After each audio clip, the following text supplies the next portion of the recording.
ओम नमः शिवाय। मैं हूं ज्योतिर्विद पंडित दीपक दुबे और उपस्थित हूं आपके साथ सूर्य के गोचर को लेकर के। सूर्य अपनी उच्च राशि में गोचर करने वाले हैं 14 अप्रैल को और यहाँ यह 1 महीने रहेंगे। सूर्य की जो उच्च राशि है वह मेष ही है, तो मेष राशि में आ रहे हैं, अपने उच्च राशि में आ रहे हैं सूर्य। क्या होगा, इसका प्रभाव करेंगे, इसके ऊपर चर्चा है।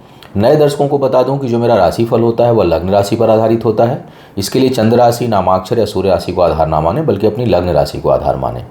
दूसरा, यह केवल गोचर पर आधारित है कि सूर्य मेष राशि में होंगे तो किस प्रकार का वो अपना परिणाम दे सकते हैं। तो यह सामान्य आधार पर होता है। आप इसके भरोसे कोई बड़ा निर्णय ना लें।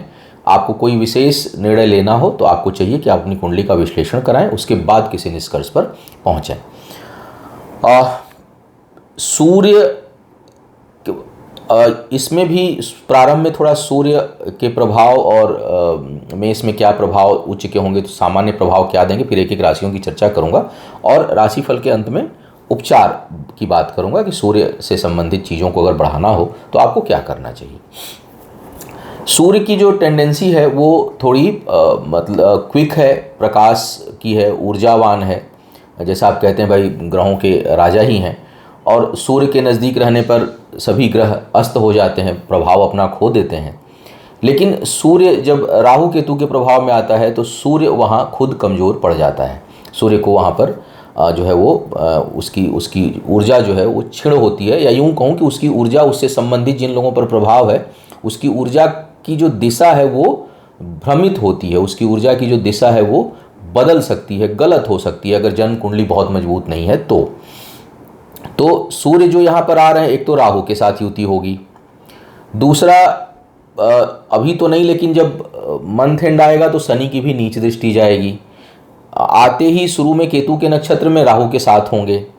तो इस बार जो सूर्य मेष राशि में आ रहे हैं, वर्ष में एक बार आते ही हैं, वो उतना शुभ फल देने में समर्थ नहीं होंगे, बल्कि यहाँ पर कुछ हड़बड़ी में, कुछ घबराहट में, कुछ उग्रता में, कुछ आवेश में, कुछ अहंकार में गलत निर्णय होने की संभावना भी यह बनाएंगे, क्योंकि सूर्य की प्रवृत्ति है। सूर्य से प्रभावित व्यक्ति के अंदर अक्सर अहंकार पाया जाता है, थोड़ा आवेशित भी रहता है और जल्दबाजी तो रहेगी ही, तीव्रता से कोई काम करना चाहेंगे। तो सूर्य की स्थिति में शुभता बनी रहे उसके लिए आवश्यक है कि आपकी कुंडली में बृहस्पति अच्छे हों। मैंने ये बात जो है वो मंगल के लिए भी कहा, क्योंकि जो ग्रह बहुत तीव्र प्रभाव देने वाले होते हैं वहाँ उन ग्रहों के प्रभाव में अगर बुध और बृहस्पति की अच्छी स्थिति नहीं होगी तो वो जो ऊर्जा है वो दिग्भ्रमित हो जाएगी, वो सही दिशा में नहीं जाएगी। तो अकेला सूर्य अगर उच्च का होगा तो वो जो है वो अहंकार उत्पन्न करेगा। और यहाँ पर जो कॉम्बिनेशन बन रहा है, वैसे भी अप्रैल में मैं अप्रैल का राशिफल नहीं दे पाया था, लेकिन इसीलिए मैं अपने अन्य राशिफलों में बात बोल रहा हूँ कि अप्रैल का महीना कोई भी बड़ा निर्णय लेने के लिए ठीक नहीं है। इतने ग्रहों का परिवर्तन है और सभी ग्रह अस्थिर हैं कि कोई भी चीज़ अस्थायी और किसी भी तरफ करवट ले सकती है। तो बेहतर हो कि कोई बड़ा निर्णय ना लें और उतावलेपन में ना लें, आवेश में ना लें, अहंकार में ना लें और जल्दीबाजी ना करें, बल्कि बेहतर हो कि अगर बहुत इमरजेंसी ना हो तो थोड़ा अभी जो चीज़ जैसे चल रही है उसको यथावत बनाने का प्रयास रखें। शनि की दृष्टि जब पड़ेगी तो ये पीड़ित भी होंगे। फिलहाल सूर्य का मेष राशि में क्या प्रभाव होगा इसके ऊपर चर्चा करने जा रहा हूँ एक एक राशियों के लिए, और राशिफल के अंत में बताऊंगा सूर्य के लिए उपचार, सूर्य से संबंधित अगर परेशानी है या सूर्य को और मजबूत करना है तो क्या करना चाहिए। सबसे पहले मेष वालों की बात करते हैं। मेष वालों के लिए लग्न में ही सूर्य का यह गोचर हो रहा है। पंचमेश है आपके लिए। सूर्य की सीधी दृष्टि एक दृष्टि मानी जाती है, सप्तम भाव पर अपनी नीच राशि में पड़ेगी। सूर्य, मंगल, राहु, केतु और शनि ये रिश्तों के लिए अच्छे ग्रह नहीं माने जाते हैं। तो निश्चय ही, और केतु का प्रभाव है सप्तम भाव में, और तो सूर्य की दृष्टि जो है वो वैवाहिक जीवन के लिए बहुत अच्छी नहीं होगी। कुछ न कुछ उसमें तनाव, एग्रेशन, उसमें कुछ कठिनाई आप महसूस कर सकते हैं। सूर्य केतु की दृष्टि और अगर मंगल का भी योग बन जाए तो ज़बरदस्त अंगारक योग बनता है, यानी तेज वाद विवाद होने की संभावना बनती है। तो थोड़ा सा ये कोई बहुत अच्छा योग नहीं दिखाई दे रहा है, तो इसमें आपको थोड़ा अपने संबंधों को संभालना होगा। लेकिन हाँ, भले राहु है तो शुरुआत का जो पोर्शन है उसमें राहु का बहुत प्रभाव सूर्य पर नहीं है। तो प्रारंभ में सूर्य का जो गोचर है वो प्रारंभ का आधा समय लगभग यह आपके लिए बहुत अच्छा होगा, ख्याति देने वाला होगा, ऊर्जा को बढ़ाने वाला होगा, बौद्धिक क्षमता को बढ़ाने वाला होगा, मान सम्मान को बढ़ाने वाला होगा। लेकिन जो इसका अंतिम हिस्सा होगा उसमें थोड़ा सावधान रहिएगा। यह फंसाने वाला हो सकता है, अपमान भय देने वाला हो सकता है और कठिनाइयाँ उत्पन्न करने वाला हो सकता है, शारीरिक कष्ट देने वाला हो सकता है। तो शुरुआत का 15 दिन जो सूर्य का गोचर है वो ख्याति, प्रभुता, ज्ञान, सम्मान, इन चीज़ों को बढ़ाने वाला, ऊर्जा को बढ़ाने वाला, लेकिन अहंकार पर आपको नियंत्रण रखना होगा, उसको भी यह बढ़ा सकता है। और उसके बाद का जो हिस्सा है वह संबंधों में समस्या, अहंकार या आवेश में आकर लिए हुए निर्णयों के कारण जो है अपमान भय, वाद विवाद में उलझने का भय यह उत्पन्न करेगा। विशेष करके अगर राहु केतु या शनि की दशा अंतर्दशा चल रही हो तो विशेष सावधानी आपको रखना चाहिए। अब बात करते हैं वृषभ वालों के लिए। वृषभ वालों के लिए जो है ये द्वादश भाव में गोचर हो रहा है सूर्य का, और कुछ स्थान परिवर्तन का योग बनेगा। सुदूर जाकर के, जन्म स्थान से दूर या जहां आप काम कर रहे हैं वहां से अगर कहीं दूर जाकर के यह उन्नति का मार्ग प्रशस्त करेगा। शुरुआत में अगर ये होता है तो प्रारंभ के 15 दिनों में आपको कहीं जाने का अवसर मिल रहा है, कार्य व्यापार से संबंधित, रोजी रोजगार से संबंधित आप चले जाइएगा, वो शुभता वाला होगा। लेकिन पुनः याद रखिए कि जब 10-15 दिनों के बाद का जो अंतिम हिस्सा है उसमें कोई अवसर मिलता है तो उसको थोड़ा सा अवॉइड करें, क्योंकि वह दुख का कारण होगा, समस्याएं उत्पन्न कर सकता है। धन खर्च होने की संभावना बनेगी। पारिवारिक जीवन में जो है वो उससे दूरी का योग बन रहा है, लेकिन कुछ जमीन जायदाद से संबंधित निवेश करते हैं, खरीदते हैं चीज़ों को, तो उस दृष्टिकोण से कम इस सूर्य का प्रभाव जो है वो शुभता लिया हुआ है, वो आपके लिए बेहतर परिणाम देगा। शत्रुओं के लिए यह आपके पक्ष में रहेगा, शत्रुओं की हानि हो सकती है, शत्रु जो है वो परास्त हो सकते हैं शुरुआत में। बाद का हिस्सा आपके लिए नकारात्मक है, तो वाद विवाद से दूर रहने का प्रयास करिएगा। और लेकिन हाँ, शुरू में बिना प्रयास के शत्रु, कर्ज इत्यादि जो भी कष्ट है आपके जीवन में उसको यह सूर्य समाप्त करेंगे, शुभता का परिणाम जो है आपके लिए देंगे। मिथुन वालों के लिए आय स्थान पर आ रहे हैं सूर्य। थोड़ा भाई बंधुओं के लिए ठीक नहीं है इनका यहाँ पर आना, और हो सकता है कि किसी को उसमें से कष्ट उत्पन्न हो। शिक्षा प्रतियोगिता में कुछ हद तक सूर्य के कारण सफलता मिलेगी, हालांकि केतु की उपस्थिति को वहाँ इग्नोर नहीं किया जा सकता, और वो जो है वो थोड़ा सा भ्रम की स्थिति उत्पन्न करेंगे। उपचार वाले हिस्से को देखिएगा जिससे कि इसको नियंत्रित किया जा सके। आय में अचानक शुरुआत में कुछ लाभ आपको मिल सकता है, कुछ नए रास्ते आपके लिए उत्पन्न हो सकते हैं, लेकिन अंतिम हिस्सा पुनः कहूँगा किसी भी राशि के लिए सूर्य का पहला हिस्सा लाभकारी और दूसरा हिस्सा जो है वो नकारात्मक परिणाम देने की ओर अग्रसर करेगा, उसका मन ठीक नहीं रहेगा। तो ये शुरुआत में आय की कुछ नए मार्ग खोल सकता है, आपकी इच्छाएं हो सकती हैं, आप योजनाएं बना सकते हैं, महत्वाकांक्षाओं को बढ़ाएंगे सूर्य, और शिक्षा प्रतियोगिता में भी कुछ हद तक ये सफलता दिलाने में आपके लिए समर्थ होंगे।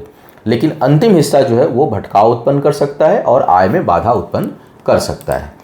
और भाई बहनों को, विशेष करके भाई को और बड़े भाई को कष्ट के संकेत भी यह दे रहे हैं। कर्क वालों की अगर बात किया जाए तो दसम भाव में सूर्य आ रहे हैं आपके। दसम भाव में उच्च का सूर्य जबरदस्त राजयोग आपके लिए। कार्य क्षेत्र में विस्तार से अधिक सम्मान के लिए जाने जाते हैं, ख्याति, कीर्ति, बहुत बहुत अधिक मान सम्मान। कहीं पैतृक जमीन जायदाद का जो कोई मामला हो वो आपके पक्ष में आने की संभावना। लेकिन पुनः जो अंतिम 15 दिन होगा वो बेहद सावधान रहने वाला होगा। धन हानि का योग बनेगा, अपमान का भय बनेगा, सामाजिक अपमान का, जो इससे पहले था वो उसमें जो लग्न वगैरह में थे वो पारिवारिक जीवन के लिए ठीक नहीं था, लेकिन अब जो है वो सामाजिक अपमान का भय, कोर्ट कचहरी के मामलों में समस्या उत्पन्न हो सकती है। तो अगर कहीं वाद विवाद चल रहा हो, कहीं होने की संभावना हो, तो बेहद सावधान सूर्य के अंतिम 15-16 दिनों में रहिएगा गोचर के, क्योंकि वो जो है वो शनि की दृष्टि जाएगी नीच, राहु के साथ युति है, और अभी शुरुआत में राहु और सूर्य के बीच में काफ़ी दूरी है, लेकिन मंथ एंड में आते आते एकदम नज़दीक होंगे और सूर्य ग्रहण भी लग रहा है, उस समय शनि की दृष्टि भी जाएगी। तो ऐसे में, और मंथ चूँकि सूर्य ग्रहण लग रहा है तो चंद्रमा भी उस समय होंगे, तो जो मंथ एंड से जो हिस्सा है वो थोड़ा सा बेहद सावधान रहने वाला है। माता के लिए थोड़ा बहुत कष्टकारी हो सकते हैं। स्थान परिवर्तन प्रारंभ में लाभकारी होगा कार्य व्यापार संबंधी। तो शुरू में बहुत ख्याति का योग है, लेकिन कोई ख्याति कोई पद प्रतिष्ठा मिले तो थोड़ा सा सावधान होकर के व्यवहार करिएगा। अब बात करते हैं सिंह वालों की। सिंह वालों के लिए भाग्य स्थान पर लग्नेश होकर के आ रहे हैं, बहुत ज़बरदस्त राजयोग बनाते हैं। इस प्रकार की स्थिति में रुके हुए कामों में बहुत प्रगति, विशेष करके अगर कोई राज्य सरकार से संबंधित काम है तो उसमें अचानक ग्रोथ आपको देखने को मिलेगी, उसमें अचानक शुभ परिणाम प्राप्त होंगे। जो इसका अंतिम भाग है उसमें बहुत अधिक आपका नुकसान नहीं होगा, लेकिन हाँ बाधाएं आ सकती हैं, रुकावटें आ सकती हैं। तो शुरू का जो हिस्सा है वो आपके लिए कामों को बढ़ाने वाला, भाग्य को बढ़ाने वाला, और जो है वो रुके हुए कामों को बढ़ाने वाला, राज्य सरकार कहीं कुछ ऑफिशियल वर्क में कहीं कठिनाई है उसमें शुभता देने वाला, भाग्यवश कुछ लाभ देने वाला, और अंतिम हिस्सा रुकावटें डालने वाला है। तो अंतिम समय में कोई भाग्य भरोसे काम करना हो या कोई महत्वपूर्ण कार्य करना हो तो लास्ट का जो 15 दिन है उसको अवॉइड करिएगा, कोशिश करिए पहले कर लेने। कहीं जाना हो, आना हो, महत्वपूर्ण फैसला लेना हो, कोई चीज़ शुरुआत करनी हो तो वो पहले के प्रारंभ में 15 दिनों में करिए। बाद के जो 15 दिन है उसको छोड़ दीजिए, उसमें मत करिए। जब सूर्य का गोचर से जब 15 दिन बीत जाए तो उसमें आप उसको छोड़ दीजिए। करीबी लोगों को बहुत आपसे सहयोग मिलेगा, खुलकर आप मदद करेंगे और उन आपके कारण दूसरों के भाग्य में भी वृद्धि होने के संकेत जो है वो बनेंगे और संभावनाएं बहुत प्रबल बनेगी। तो कुल मिलाकर के यहाँ पर उतना नुकसान करते हुए सूर्य आपके लिए नहीं दिखाई दे रहे हैं। मध्यम परिणाम आधे समय के बाद रुकावटों का, और शुरू में बहुत अच्छा परिणाम सूर्य दे रहे हैं। कन्या वालों की बात किया जाए, अष्टम भाव में आ रहे हैं आपके लिए। अष्टम भाव में सूर्य का आना कोई बहुत यो हालत द्वादशेष होकर अष्टम में आते हैं, लेकिन ये कोई बहुत अच्छा परिणाम नहीं है। अनावश्यक के व्यय इत्यादि हो सकते हैं, रोग परेशान कर सकता है, बिना वजह के खर्च, भटकाव, यहाँ वहाँ आना जाना, वो सब चीज़ें कष्टकारी हो सकती हैं। दूसरे लोगों का भाग्य आपके बल पर चमकेगा, आपके सहयोग से दूसरे लोगों को लाभ मिलेगा, दूसरों की मदद होगी, दूसरों की भलाई होगी, लेकिन स्वयं आपको कुछ न कुछ कष्ट जो है वो झेलना पड़ सकता है। विशेष करके स्वास्थ्य को लेकर के आप विशेष सावधानी रखें। धन की बचत के लिए भी यह बहुत कठिन स्थिति उत्पन्न करेंगे। बचत नहीं होगी, जैसे मैंने कहा ना, दूसरों के ऊपर धन खर्च, समय खर्च, बुद्धि खर्च, आपके रिसोर्सेज खर्च होंगे और बचत धन की नहीं लगभग होगी, और सेहत के लिए जो है यह नकारात्मक स्थिति उत्पन्न करेंगे। तो कन्या वालों के लिए सूर्य का यह गोचर, चाहे यह पहला भाग हो और अंतिम भाग थोड़ा सा और जटिल हो जाएगा। तो पहला भाग भी नकारात्मक ही परिणाम देगा लगभग, और जो मध्य के बाद का जो दूसरा हिस्सा है वो थोड़ा सा और जटिलता की ओर ले जाएगा। तो सेहत का ध्यान रखना है। पुनः कहूँगा, उपचार के हिस्से को देखिएगा, उसमें स्वास्थ्य, ख्याति, नौकरी, अपमान, भय, चारों चीज़ों पर चर्चा करूँगा। नकारात्मक है सूर्य का यह गोचर, आपके लिए बहुत योगकारी नहीं है। तुला वालों के लिए सप्तम भाव में आ रहे हैं, आयेश होकर के सप्तम भाव में उच्च के हो रहे हैं। निश्चय ही अचानक प्रारंभ में कुछ नए कार्य व्यापार से संबंधित आपको अनुबंध प्राप्त हो सकते हैं, सहयोगियों का सहयोग मिल सकता है, कार्य व्यापार में वृद्धि का योग बनेगा, आय का वृद्धि का योग बनेगा। अपने इनकम को री इन्वेस्ट कर सकते हैं, लगा सकते हैं अपने व्यापार में, और वो लाभकारी होगा। पुनः ध्यान रखिए प्रारंभ के 15 दिन, इसको हमेशा ध्यान रखिए। हर राशि वालों को ध्यान रखना है कि शुरू का 15 दिन सूर्य जो है फेवर में कर रहने वाले हैं, और शुरू के लास्ट के 15 दिन सूर्य जो है वो नुकसान देने की प्रवृत्ति में, या सूर्य कमजोर हो जाएंगे, पीड़ित हो जाएंगे, तो सूर्य के बल पर कोई काम नहीं किया जा सकता, या सूर्य से संबंधित कोई काम उस समय अवॉइड करिएगा। आपकी कुंडली में जिस भाव के स्वामी हैं, आपके लिए 11th हाउस के स्वामी हो रहे हैं, तो आय संबंधी, कार्य व्यापार को बढ़ाने से संबंधित कोई काम करना हो प्रारंभ में कर लीजिए, वो आपके लिए लाभकारी होगा। अंतिम भाग जो है वो ठीक नहीं है, उसमें नए प्रयोग कार्य व्यापार संबंधी नहीं करना है। शुरुआत का समय री इन्वेस्टमेंट के लिए, अपने काम को बढ़ाने के लिए बहुत ही अच्छा है। नए अनुबंध मिलेंगे, आय के नए स्रोत उत्पन्न होंगे। पुनः यहाँ पर वैवाहिक जीवन के लिए बहुत अच्छा नहीं देंगे, चाहे प्रारंभ का हिस्सा हो चाहे अंत का हिस्सा हो, और कहीं न कहीं सूर्य के प्रभाव से आत्मबल में थोड़ी कमी महसूस करेंगे। अपने जीवन साथी के कारण कुछ न कुछ मानसिक अशांति आपको महसूस हो सकती है, तो उसको थोड़ा सा आपको बैलेंस करके चलना होगा। प्रेम संबंध वगैरह है तो उसमें कुछ न कुछ कठिनाई उत्पन्न हो सकती है, और रिश्तों के लिए ठीक नहीं है। रिश्ते जो है वो टूटने के योग बन जाएंगे सूर्य के प्रभाव से। अगर कमज़ोर रिश्ता है, उसमें जो परमानेंट कुंडली है उसमें ठीक योग नहीं है, तो ये थोड़ा नकारात्मक परिणाम देंगे। और वृश्चिक वालों के लिए यह आ रहे हैं आपके छठे भाव में। शुरुआत के 15 दिनों में अचानक जो लोग बेरोजगार हैं, नौकरी की तलाश कर रहे हैं, उनके लिए नौकरी लगने की प्रबल संभावना बनेगी, और आपको कुछ नया अवसर मिल सकता है। शिक्षा प्रतियोगिता के लिए भी अच्छा ही समय है, गुरु के ट्रांजिट की वजह से सूर्य भी आपको कार्य व्यापार, विशेष करके नौकरी, व्यापार नहीं नौकरी के लिए बहुत अच्छा जो है वो योग बना रहे हैं यहाँ पर आकर के। अंतिम हिस्सा थोड़ा सा पुनः मान अपमान का भय, कर्ज इत्यादि से समस्या, रोग व्याधि की समस्या और पिता के लिए कष्टकारी समय, अंतिम समय जो है वो 15 दिनों का हो सकता है। तो जिनके पिताजी हैं अगर वो अस्वस्थ चल रहे हैं, कोई उनकी समस्या है, तो भाई थोड़ा उनका विशेष ध्यान आप रखिएगा। कर्ज इत्यादि लेने से लास्ट समय में बचिएगा। प्रारंभ में अगर आप लेते हैं वो आपके लिए योगकारी होगा। तो शुरू का समय बेरोजगारों के लिए, वृश्चिक के हैं तो काफ़ी दरवाज़ा खटखटा रहा है भाई, अपनी प्रतिभा पर भरोसा रखिए, जा कर के आप इंटरव्यू वगैरह दीजिए, आपको सफलता मिल सकती है। जो लोग कार्यरत हैं उनके लिए कोई ये नया अवसर लेकर के नहीं आएंगे, सूर्य से नया अवसर नहीं मिलेगा, बल्कि जहाँ आप काम कर रहे हैं हो सकता है वहाँ थोड़ा सफोकेटेड फील करें, आपको लगे कि मैं जितनी मेरी प्रतिभा है, जितना मेरी क्षमता है, उस हिसाब से मुझे चीज़ें प्राप्त नहीं हो रही हैं। तो उस तरह की स्थिति बनाएंगे आपके लिए। और यात्राओं का योग बनेगा कार्य व्यापार से संबंधित, धन खर्च का योग जो है यह आपके लिए बनाएंगे। अब पुनः कहूँगा पिता के लिए थोड़ा सा नकारात्मक स्थिति बना रहे हैं 15 दिनों के बाद, जो अंतिम हिस्सा है, क्योंकि वहाँ पर शनि की भी दृष्टि जा रही है, शनि की सूर्य पर भी दृष्टि जा रही है, राहु के साथ हो रहे हैं, तो यह ठीक स्थिति थोड़ा सा नहीं है, संवेदनशील मामला बना रहे हैं। धनु वालों की बात किया जाए, धनु वालों के लिए भाग्येश होकर के पंचम भाव पर सूर्य हैं, और पंचम भाव में सूर्य बहुत शुभ परिणाम देते हैं, वो भी उच्च राशि में हो जाए तो कहना ही क्या। तो सूर्य का यहाँ जो है प्रभाव आपके लिए काफ़ी बेहतर रहने वाला है शुरुआत में। बाद की स्थितियों में थोड़ा बहुत कुछ आपसे गलत निर्णय होने की संभावना, ये बहुत ज़्यादा आपको कष्ट नहीं देंगे, यहाँ पर ये कोई मान अपमान का भय उत्पन्न नहीं करेंगे, लेकिन यह जो गर्भवती महिलाएं हैं उनके लिए थोड़ी बहुत नकारात्मक स्थिति होगी, सूर्य के कारण नहीं होगी, जो और ग्रहों की स्थितियां बनने उस कारण होगी। सूर्य यहाँ पर आपके समर्थन में रहेंगे, भले कमज़ोर हो जाएं, थोड़ा सा 15 दिनों के बाद पावर खो दें, लेकिन सूर्य के कारण नुकसान नहीं होगा, बल्कि कुछ चीज़ों को अगर सूर्य की दशा अंतर्दशा हुई तो ये बैलेंस करने का प्रयास करेंगे समस्याओं को। लेकिन शुरुआत का जो 15 दिन है वो शिक्षा प्रतियोगिता में ज़बरदस्त सफलता दिलाने वाला, भाग्योदय कराने वाला, बौद्धिक क्षमता के लिए बेहतर स्थिति, और कार्य व्यापार से संबंधित आप अच्छे निर्णय, अपने व्यापार को बढ़ाने के लिए कुछ बेहतर डिसीजन जो है आप ले सकते हैं। तो यहाँ काफ़ी शुभता के संकेत दे रहे हैं। शुरुआत का 15 दिन संतान प्राप्ति इत्यादि के लिए भी सूर्य के कारण शुभता लिया हुआ है। बाद की जो स्थिति है वो थोड़ा बहुत असंतोष उत्पन्न कर सकता है, कुछ समस्याएं गर्भवती महिलाओं को दे सकता है, लेकिन यह पुनः कहूँगा सूर्य के गोचर के कारण नहीं, बल्कि वह अन्य ग्रहों के प्रभाव के कारण होगा। सूर्य की अगर दशा अंतर्दशा हुई तो बल्कि दूसरे ग्रहों के प्रभाव को कुछ कम करके कुछ हद तक आपके पक्ष में परिणाम देंगे। मकर वालों के लिए जो यह युति हो रही है यह चतुर्थ भाव में हो रही है, अष्टमेश होकर के चतुर्थ भाव में जा रहे हैं। शनि की नीच दृष्टि पड़ने लगेगी। शुरुआत के 15 दिन जो है वो आपके पक्ष में है, दूसरों के ऊपर हावी रहेंगे। कार्यस्थल पर कुछ वाद विवाद या कुछ तनाव की स्थिति उत्पन्न हो सकती है, लेकिन उसमें अंतिम विजय आपकी होगी। लेकिन स्वास्थ्य इत्यादि के ऊपर धन खर्च का योग यह बनाएंगे, स्थान परिवर्तन का योग बनाएंगे, घर से दूर जाने का योग यह बनाएंगे।